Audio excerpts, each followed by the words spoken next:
The Devil Blues by I Know a Man on AU3. Episode 11, Chapter 7, Proposition. Izuku spent the rest of his day miraculously drawing up different approaches to the case that'll keep him and Bakugo out of harm's way. Shinso's text had been both a warning and a help. If they wished to remain unhurt for the remainder of the investigation, they would have to proceed with precaution. Izuku knew this better than anyone. He just had to convince Bakugo that it was the best course of action.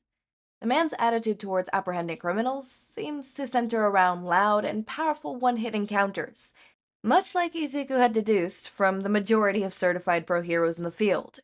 However, as a police officer, such an approach was unheard of, unless there had been incredibly careful planning done beforehand, which is exactly what Izuku was doing.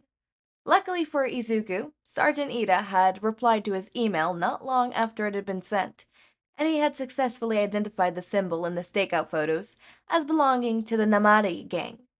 As soon as Izuku found out, he had ordered a grumbling Bakugo immediately getting his hands on as much public information about the gang as possible. Obviously, Izuku would be doing the same, but with access to previous records. If they could gather enough evidence on the Namaga gang, and could connect to the drug distribution organization in the city, they could be able to build up a case against them and take proper legal actions. However, as criminals, the Nagama gang probably would find ways to evade capture through legal measures. Izuku had interrupted to ask Uraraka for help, as her snitches were renounced throughout the precinct as the absolute best. But he hadn't been able to find her at her desk, or elsewhere. He had been perplexed by her disappearance, but a vague memory surfaced at the front of his mind, where she had told him about getting a half-day off to pick up her mom from the airport. Quickly calculating response time in his head, Izuku had deemed it best to text Uraraka's personal phone for help with the case, rather than sending her a work email. Izuku really hoped her snitches would deliver in grassing on the Namaga gang's whereabouts. If they could pinpoint a location, hopefully the headquarters of the gang, and their distribution office, then Izuku could start in on working on the specifics for how to close in on the gang. That included covering all the exits, possible escape routes, misfires, instances of bystanders' harm or injuries, anything. Time was of the essence. If he and Bakugo stick their noses into the drug distribution case that had garnered the attention of the low-life criminals, it wasn't long before the Naama gang would catch on too. If that were to happen, they would definitely follow previous cautious and cease their activity, effectively bringing the case to a stop. Izuku immerses himself into his work for hours upon hours on end, and before he realizes it, home time rolls around. The chatter of nearby chairs catches his attention. I hate to admit it, but today's been one hell of a productive day. Bakugo stands from his seat and stretches his arms far up into the air, relieving every coiled muscle in his body from his pains. Izuku blinks up at the man. He's still trying to piece together the cause of his interruption. Red eyes gaze down at him as Bakugo lowers his arms back down to his side. Guess we're continuing this shit tomorrow.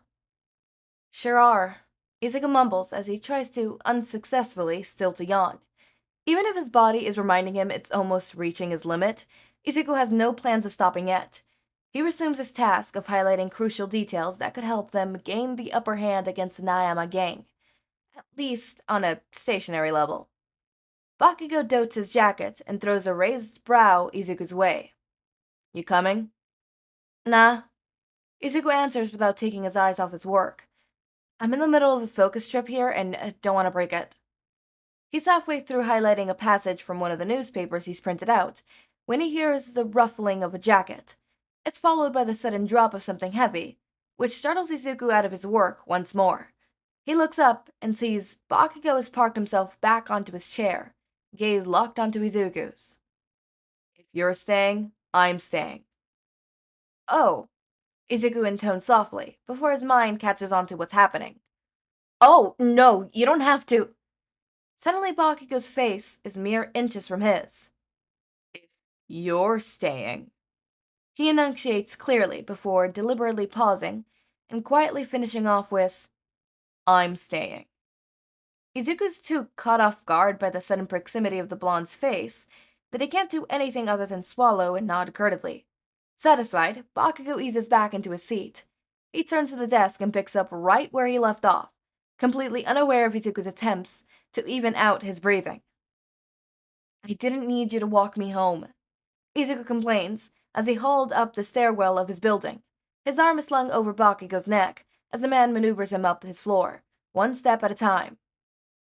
You're practically tripping over your own feet from exhaustion. The blonde grunts. That is just how I walk. Izuku lies. In all honesty, he's exhausted beyond belief. If it were up to him, he would have slept at his office. It's not like he hadn't done it before. But no, Bakugo had refused to leave Izuku behind to pass out at his desk, so he forcefully dragged Izuku into a taxi and bullied him into announcing his address. Well, he hadn't exactly bullied Izuku, but he had been far too pushy for his liking. That had always seemed to be the case with Bakugo. He was far too anything for Izuku. Amazingly enough, they managed to drag themselves up to Izuku's floor, and not long after reaching his flat, Izuku fumbles his key into the lock and shoves the door open. Bakugo bumbles in along him, and deposits Izuku on a nearby kitchen chair. Izuku's entire body sings with relief. He made it. He's home. Thank God. Taking a steadying breath, he begins peeling off his jacket, his sore muscles violently processing at the stimulus action. Did you lock the door? No, comes the flippant response. Izuku heaves a sigh. For someone capable of carrying a half-dead Izuku all the way home for the precinct without a single hitch, the man sure does forget important things like locking the door after him. Izuku is currently busy pulling himself to his feet so he can hang up his jacket, and his next task will be towing off his shoes. But right after that, he'll set about locking the door himself. After he shoos Bakugo out of his flat, of course. Huh. Bakugo announces. I don't know what I expected, but this sure isn't it. Izuku looks behind him and finds the man sit in the center of his living room. He's pursed his surroundings with a keen eye, gaze running over every inch of the flat. It's a clean space, albeit a bit boring decoration-wise, but what seems to have caught Bakugo's interest isn't Izuku's layout. No, it comes in the form of several comic book figures currently on display in a glass cabinet. It's always been a hobby of Izuku's, collecting figurines from his favorite comic books, and he spent a lifetime and a half getting his hands on the most sought-after ones. The only people who dare show his collection to are his close friends at the precinct, and obviously his mother. He'd completely forgotten that they were on full display for anyone to see as soon as they entered his flat. Izuku can feel his cheeks heat up at the sight of Bakugo gawking over the glass cabinet, and it only worsens when the blonde looks over his shoulder with a devilish smile. Huh, you really are a nerd. I never denied it. Izuku counters easily. There's a brief pause before Bakugo nods his head in a slight surrender. Suppose you didn't. A sudden silence falls over them. They seem to be rather common whenever the two are involved. The elongated stillness starts to grow stiffening, and Izuku can feel his fingers twitching from idleness. He supposes he could offer Bakugo a drink before sending him off out of his door, but he's honestly tired as hell and just wants to fall into his welcoming arms of his beloved bed. Anyways, thanks for dropping me off. I think we should fuck. The sudden declaration renders Izuku speechless. A moment passes, then two, then...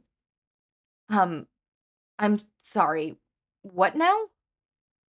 I think we should fuck. Bakugo repeats, slower this time. Okay, so no, Izuku hasn't misheard. I don't think that's a very good idea. He rebukes, tentatively. Actually, I think it's a great idea. Bakugo approaches Izuku with gratitude, confident steps. See, ever since I got assigned to you, I've been struggling with keeping my libido in check. Don't worry, it's not 'cause you're so good-looking that I'm beside myself with sexual frustration. Thanks. Izuku deadpans, unable to keep his mouth shut. Seriously though, for someone who is supposedly claiming to want to get into Izuku's pants, Bakugo really doesn't know when to replace the insults with flattery. It's 'cause you drive me crazy. Absolutely crazy. I mean, out of my fucking mind. Bakugo forces himself to stop as his eyes slide shut, then opens them a second later. You're so fucking stubborn. Says you? Izuku points an accusatory finger at the man. Bakugo locks his finger around Izuku's open wrist and gently tugs him closer. And easy to rile up. You've got a hard set of morals and you stick to them. I like that. Izuku's cheeks darken as he pulled his wrist out of Bakugo's grasp. So what? That's it? The man's eyes seem to gleam with something hidden, something purposely dark, and it sends a flare of heat through Izuku. Bakugo's lips curl into a smirk that promises awful things. You're argumentative, you're confrontational, you're so much smarter than I took you for, and you deliberately appropriate time to your work.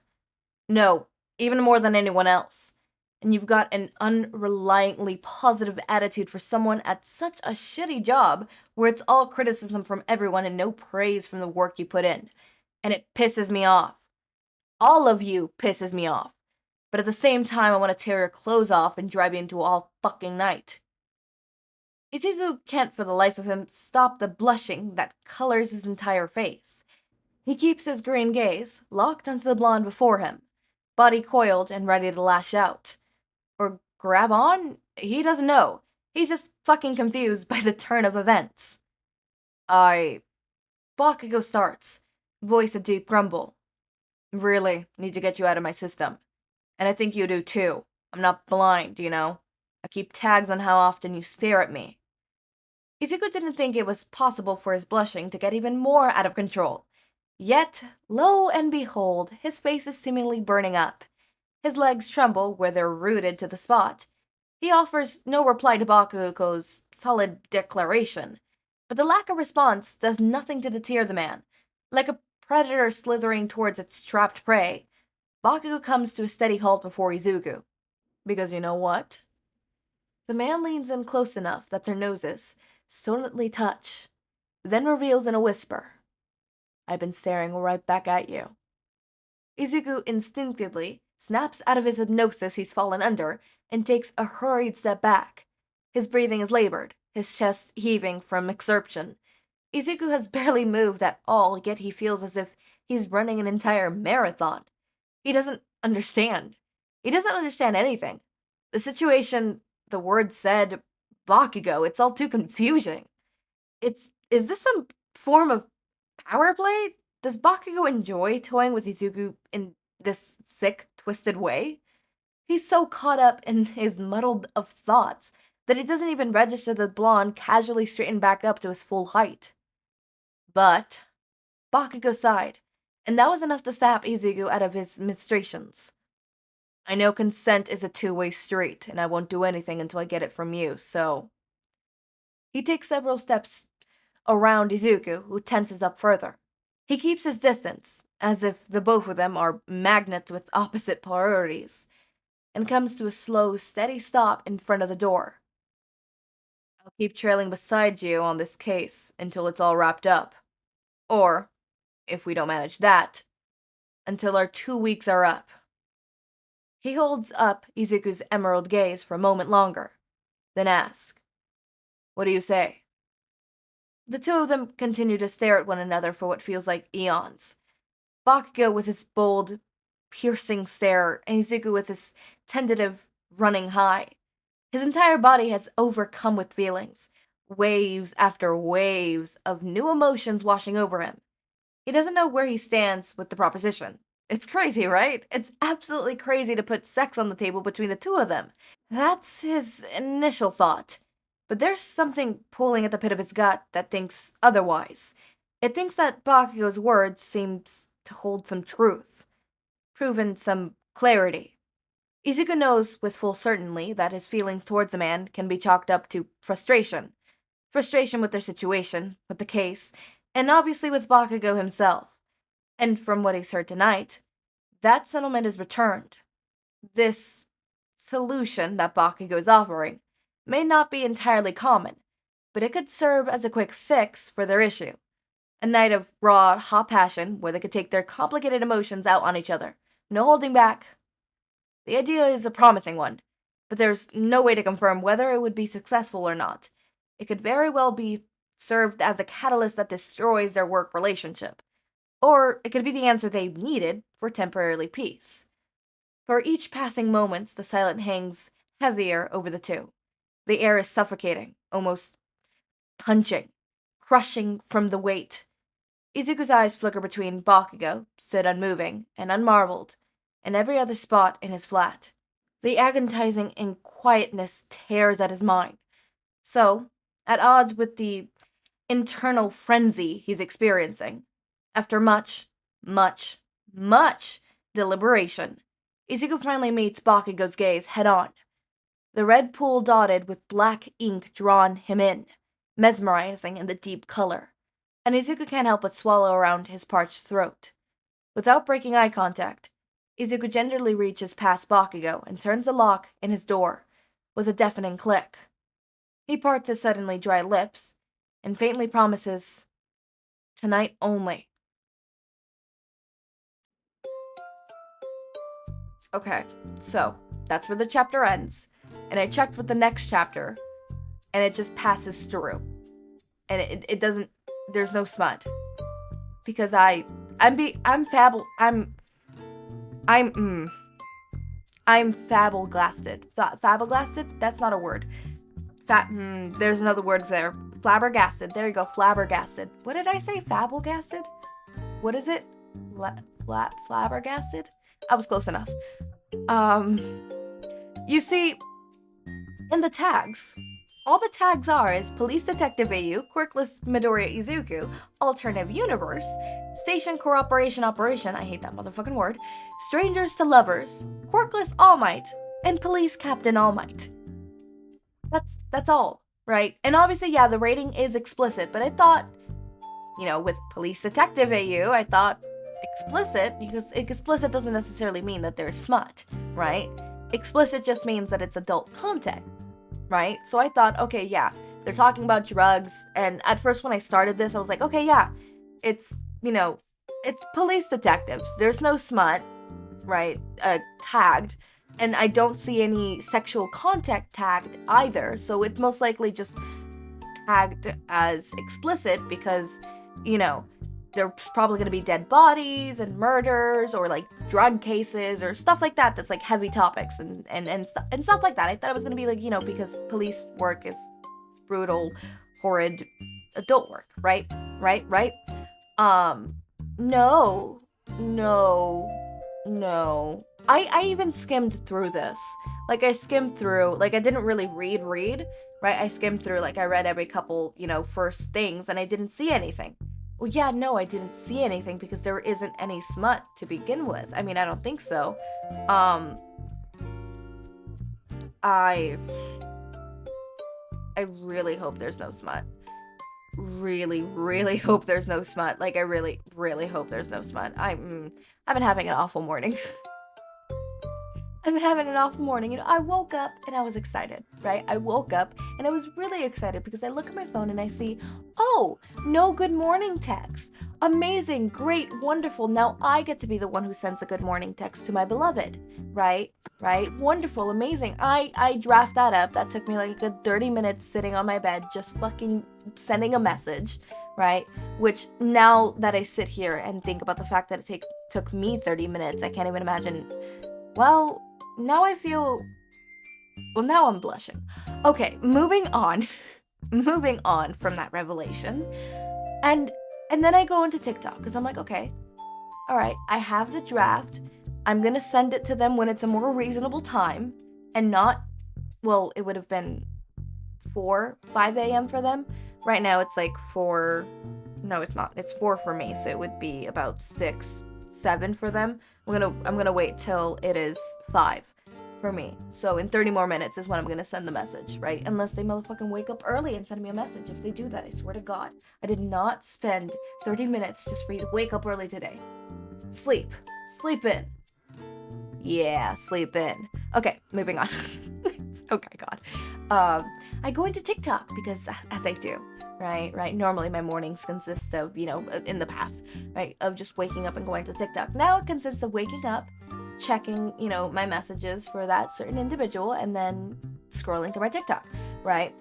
And I'm scrolling, and everything's fine, and then I see a banana fish post, and I think, oh, okay, yeah, whatever, it's just one.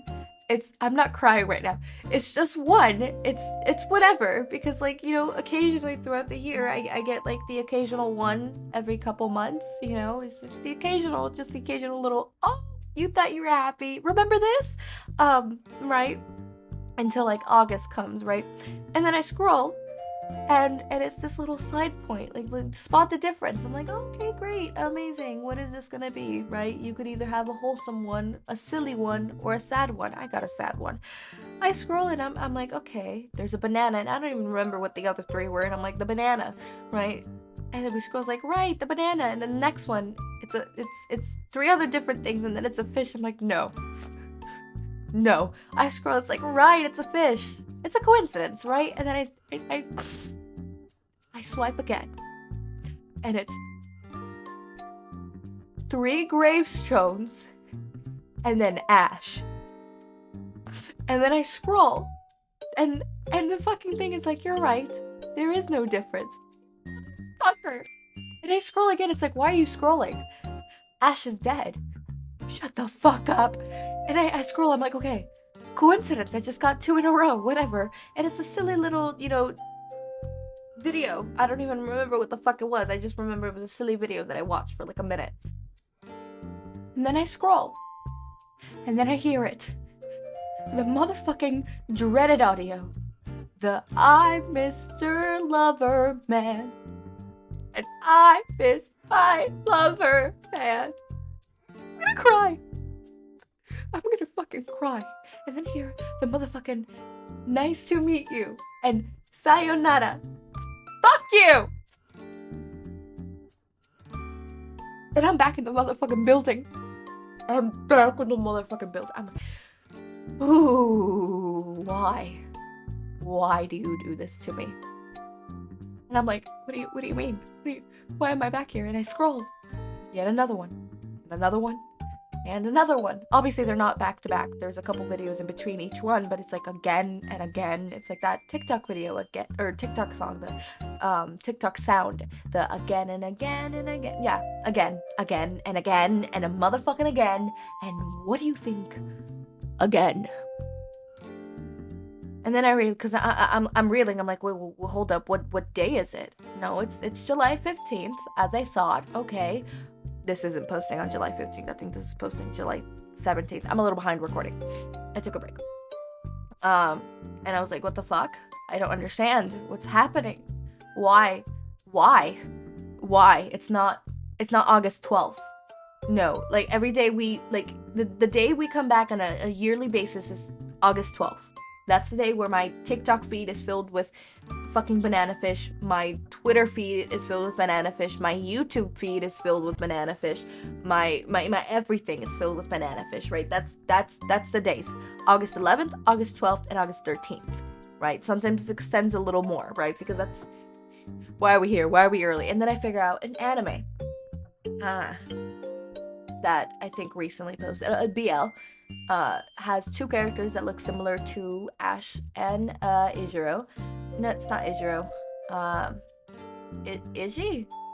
Izuru. Ig.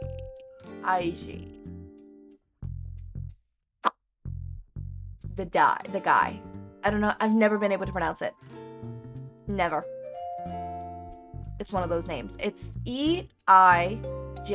I know how to spell. And I'm like, okay, wonderful, amazing, great. Oh, they have similar voice actors. Same voice actors, you mean? Okay. Uh-huh. Mm-hmm. I'm not crying, you're crying. I'm not crying. You're motherfucking crying. Am I gonna watch that anime? Probably. Am I gonna do it in recording? Maybe. I'm thinking about it. I'm probably gonna sob. They're gonna be like having a cute moment, and all of a sudden you see like you're watching it like in the corner, and then you turn back and look at me, and I'm sobbing. It's like, what the fuck? Why are you sobbing? Because they're happy. Because they're motherfucking happy. I don't think I'm gonna. Woo. Okay, moving on. I had that, and then I decided, okay, all right, I've been up for long enough. I now can function as a human being and sit down and record. Because I'm going to record a couple videos before I have to wake up the kids and get them ready for the camp and stuff, right? Before I have to do adult things and clean a house and, you know, pay the rent. I'm joking. I don't have to do that today. I already did that. So it's like, okay, wonderful, amazing, great. And then I get to this. What is this? This video took me longer than it should have to record, mainly because, like, the second I read the whole Bakugo saying I want, like, we should fuck, I was, hold on, let me read ahead. It's like, okay, nothing happens. Let me read into the next chapter. Okay, it skips into the next day. I won't read ahead.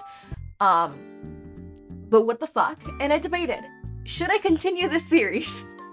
And I was like, you know what? I'm already, like, it's literally chapter 7. There is 13 chapters. I'm more than halfway. I'm halfway. 7, 1, 2, 3, 4, 5, 6. I have 6 chapters left, which is like 12 videos. Well, actually 11 videos. That's if, like, you know, we continue with the whole 2 videos a chapter, right? That's 11 videos. That's, you know, like, I am quite literally at the halfway mark. Do I really want to just finish it halfway, right? And I was like, okay, well, you know, they're adults in this one. So, look, I'm having an emotional morning, okay? As always, my raindrops, make sure to eat, sleep, drink water, take your meds. Have a wonderful day or night. Stay out of banana fish TikTok. You don't want to be in there. Stay out of banana fish. You don't want to be in there. I hope you're having a wonderful day or night, and that you stay out of banana fish TikTok. Subscribe to see more of my content, and thank you so much for watching.